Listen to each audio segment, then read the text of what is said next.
Good afternoon, students. This is Dr. Sujata from SDC Degree College, handling personality development Unit 2 interpersonal skills. In my previous video, I was discussing about communication, meaning the most common way to communicate, need for communication, and communication process. As of today's class, I will firstly recap types of communication, process of communication, and forms of communication.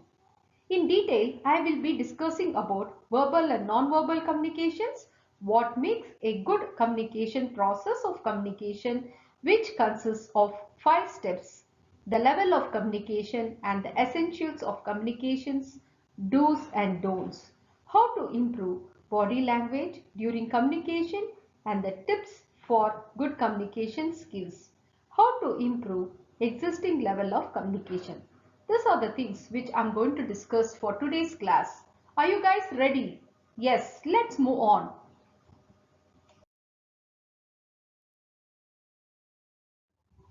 Firstly, you all understand there are two types of communication under the types of communication which I didn't discuss in the previous class. Now, the two forms of communications are one-way communication as well as the two-way communication. One-way communication is the process where only the sender can send or transmit the message to the receiver through the transmitting medium, whereas the receiver cannot send the message to the sender. For example, it is an answering machine and voice mail. Here you can see in the example one-way communication where the sender is transmitting his message to the receiver. The receiver is not replying. It's only the sender who is sending the message, whereas the receiver is not giving any feedback or not sending any message. That is called as one-way communication. The other hand, there is two-way communication. The two-way communication, in this, the process where both the sender as well as the receiver can communicate with each other. For example, it can be a chat room or an instant meaning. You can see here where both people can send a message. He is sending the message through the media and the person who receives is replying back. So it can be two way of communication. They say that this two way of communication is very effective because it involves in active listening, it reflects the accountability of speakers and listeners, it utilizes the feedbacks, and it is free of stress, and it is very clear. That is why they say two-way communication is very effective than one-way communication. I hope you understood the types of communication and the forms of communication, that is one-way communication as well as the two-way communication. One-way communication is between only one people who is going to communicate with the others. The other one is not responding. Two-way communication is a communication where both the sender as well as the receiver communicate with each other. Now let me discuss about the recap of types of communication. So in my previous slide, I discussed about the two ways of communication, that is one-way communication and two-way communication. Now I am discussing about the types of communication.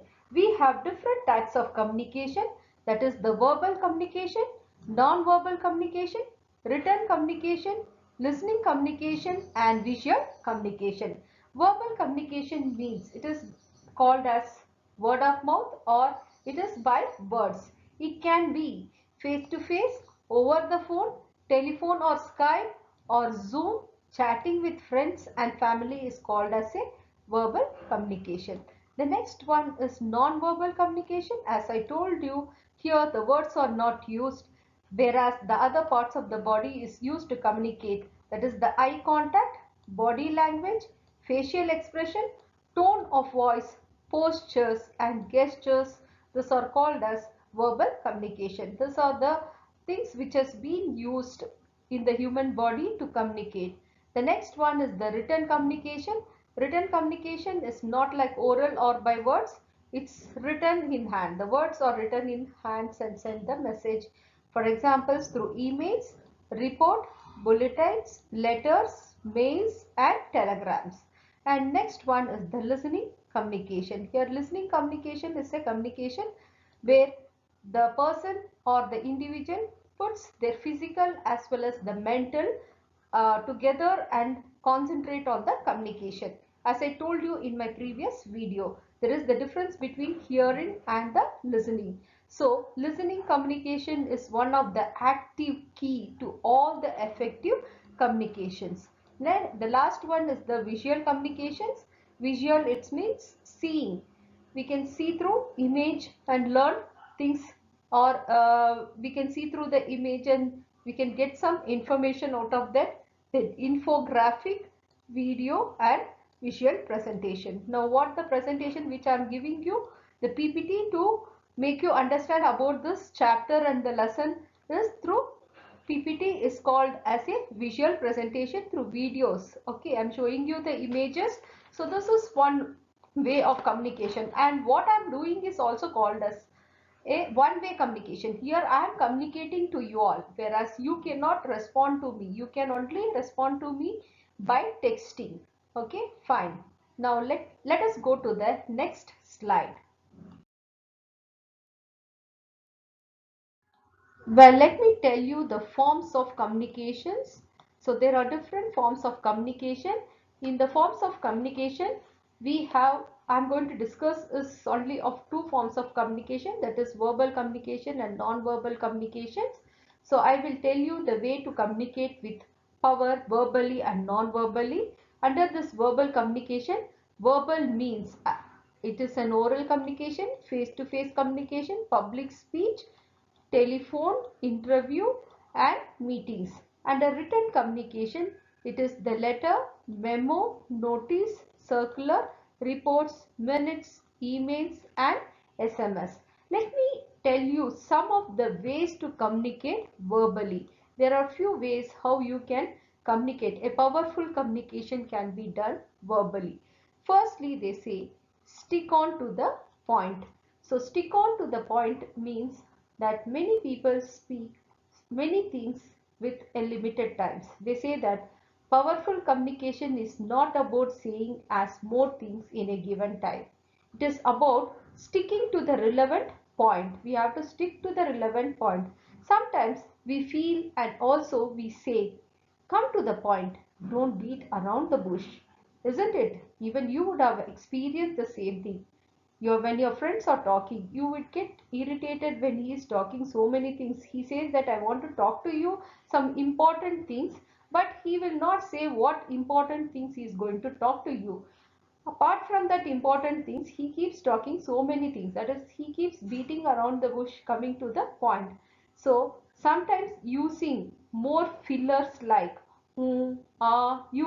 actually, all this are called as fillers. It has to be avoided, which makes the receiver to get bored and lack in interest, lacking like listening to you all. Secondly, it is don't be too casual. So don't use slangs like street talks, poor grammars, which can detract from credibility, especially when you are with the potential clients, business partners, your teachers, your colleagues. So don't use casual talks with all. So thirdly, it is emphasize key ideas. Emphasize, it's a verbal communication which comes in many ways. That is the communication which comes in many ways. So emphasize the keywords. Emphasize means um, the what you want to communicate, stress and highlight that particular word. Stress the highlight of your communication. As I discussed in my previous video, example I gave you was, I did not tell you you are a stupid. I didn't tell that you are a stupid. I did not tell you are stupid. So in three sentences, in the first sentence, I didn't tell. Tell was highlighted. You are stupid. In the second sentence, I didn't tell you. You was highlighted or stupid. In the third sentence, I didn't tell you or a stupid. Stupid. They are highlighting the stupid word. So we saw different modulation with stressing different words. So that is called as emphasize key ideas. The fourth one is tailor fit communication. per audience connection. Tailor fit communication as per audience means try to adjust according to your audience profile, or your powerful communication is one that cannot that that can connect with one's audience. So you should have such a communication that you get connected with your audience. You have to change according to your audience. That is what called as tailor fit communication. Communication cannot be done with all people in the same way. It has to be tailored according. Suppose you are talking to a kid, can you explain the kid the story the same way how you narrate to the elders?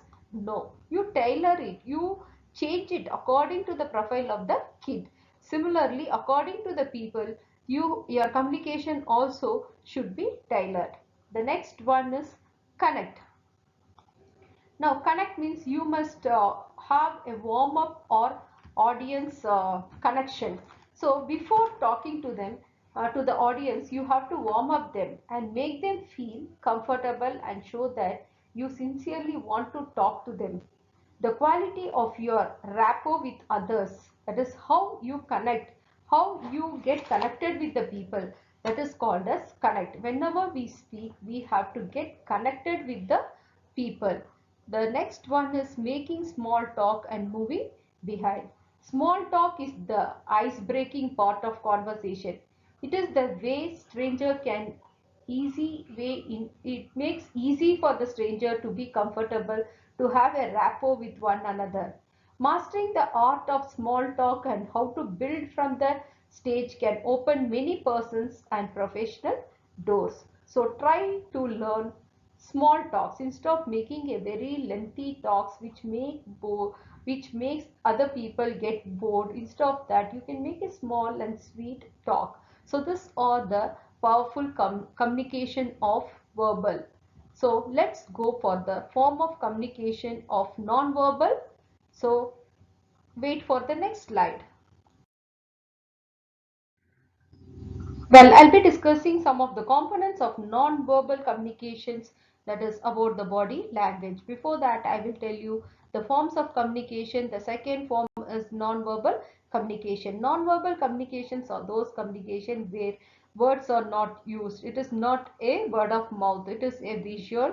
It is a pictorial symbols, posters, graphics, charts, signs and signals.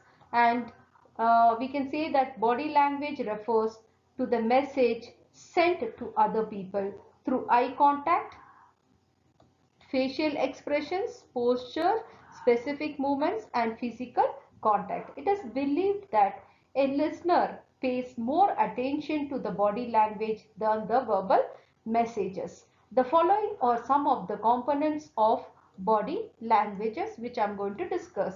The first one is the eye contact. Eye contact is considered as one of the most important aspects of non-verbal communication.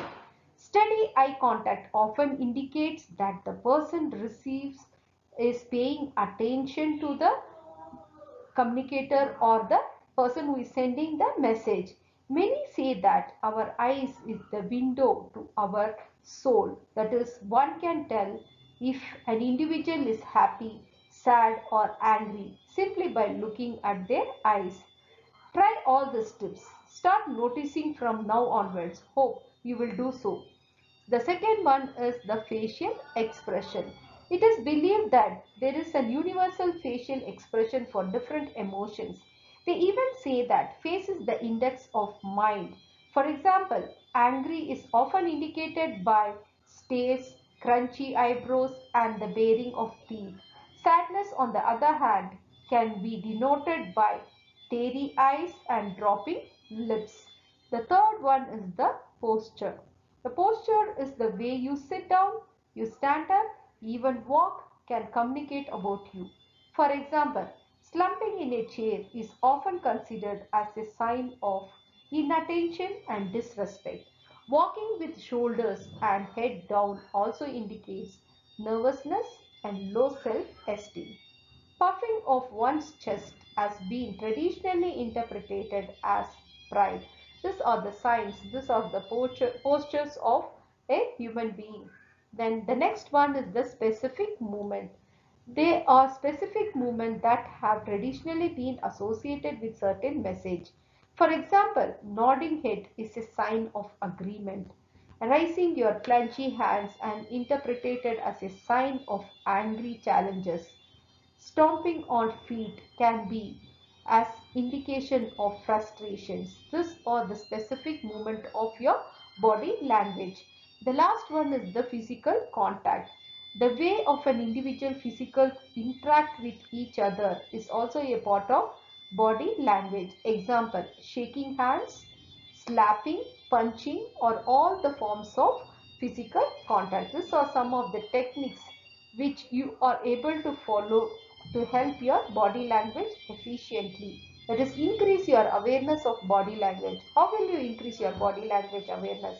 That is by getting feedback from your friends or watching yourself in the mirror or watching some videos. By that you can increase your awareness of your body language and try to know how to create or try to know how certain behaviors are typically interpreted, and the body language is the skill. So what we have to do is practice the right posture. These are some of the tips and techniques that you can follow through your body language, which will effectively communicate to others. How can you become a good communicator? What makes a good communicator? It is the clarity, adequacy, integrity and timing makes a good communicator. So whenever we speak, it, whatever we communicate, it should be very clear and the receiver should understand. Adequacy, that is, it has to be very short and sweet. That is, we have to stick to a point. And integrity, we should not have a casual talk. We should always talk according to the people. We have to emphasize the key ideas of communicating, and we have to tailor the words according to the audience. That is integrity and time bond.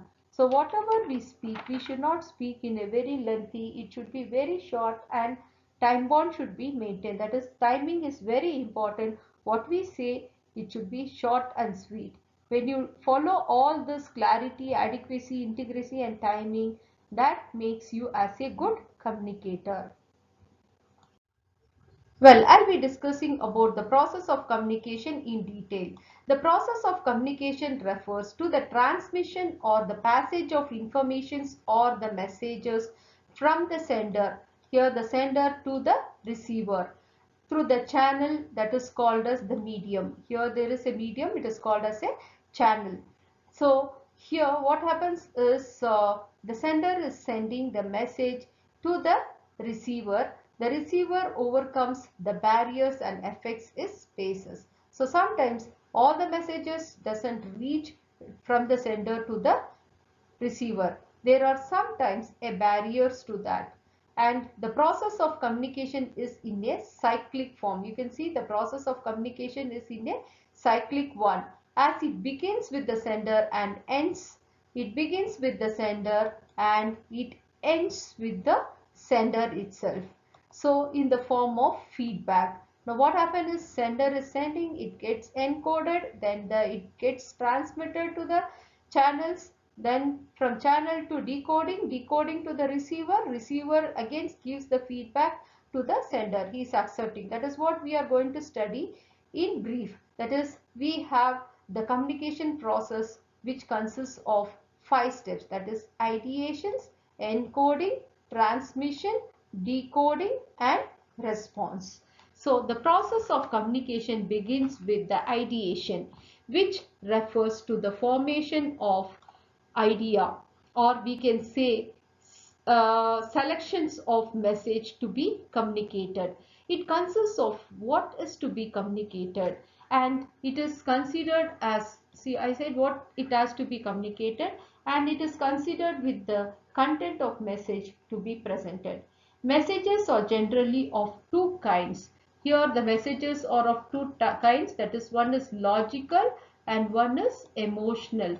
Again, this logical message contains factual information, all the factual informations which is sent is called as a logical message, while emotional message consists of feelings and emotions. The next one is encoding. We can see here it is encoding. Encoding is the next step in communication.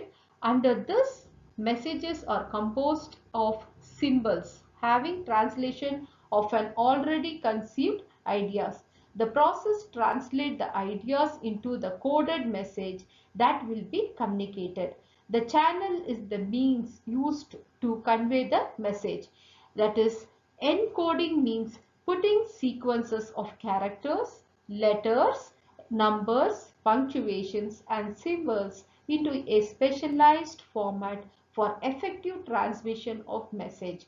Once again I repeat, encoding means putting the sequences of characters, that is in the form of letters, numbers, punctuations and symbols into a specialized form for effective transmission of messages. The third one is the transmissions, that is nothing but the message or the channels. The transmission refers to follow the message over the chosen channels. Transmission confirms the medium selected during the process of encoding and keep the communication channel free from the influence or noises, so that the message reaches the receiver without any disturbance or distraction, without any noise or distraction. Here you can see this is called as transitions. Transition refers to the message which it chooses through the channels. The next one is decoding. Decoding is the reverse of encoding. It is the process of converting a message into the thoughts by transitions. Then it is the message into the thoughts by transitions. Decoding is the reverse of encoding. It is the process of converting the message into the thoughts by translating the received message into an interpreted meaning. It gives a meaning to the received messages. It is important to note that it is the message that is transferred, not the meaning. It is not changing any meaning. Whatever the message is received from the sender is being transferred to the receiver without changing the meaning. That is called as decoding. Effective decoding is very important for effective communication. Response is the last step of communication. Now we are seeing what exactly the response is. Response is nothing but a feedback. Response is the last step of communication process. It is said to be the last stage of communication process because it is the action or reaction of the receiver to the message. It helps the sender to know that the message is received and understood by the receiver. Response is thus the key to communication. The effective communication depends on how congruent the receiver response is within the meaning intended by the sender. Now once again I repeat, here the sender is the person who sends the message. It gets encoded here, and after encoding it gets transferred. Here transmission through different channels. When it is transmitted through the different channels, the channel sees that no distortion happens, no noise, no disturbance happens to the messages. And the same thing is being decoding. Decoding means receiving the message and transferring that message to the receiver without changing the meaning. Then the receiver receives the message and he responds to the message which has been sent by the sender in the name of feedback. So when he sends or when he or she replies, then the sender comes to know that he got a response from the receiver. The receiver has understood and received his or her message. This is the process of communication. I hope you understood well. Thank you, dear students. The next topic, the level of communication, will be continued. Don't stop watching. Keep on watching and start learning and implement whatever I have taught you. Take care. Stay at home. Be safe.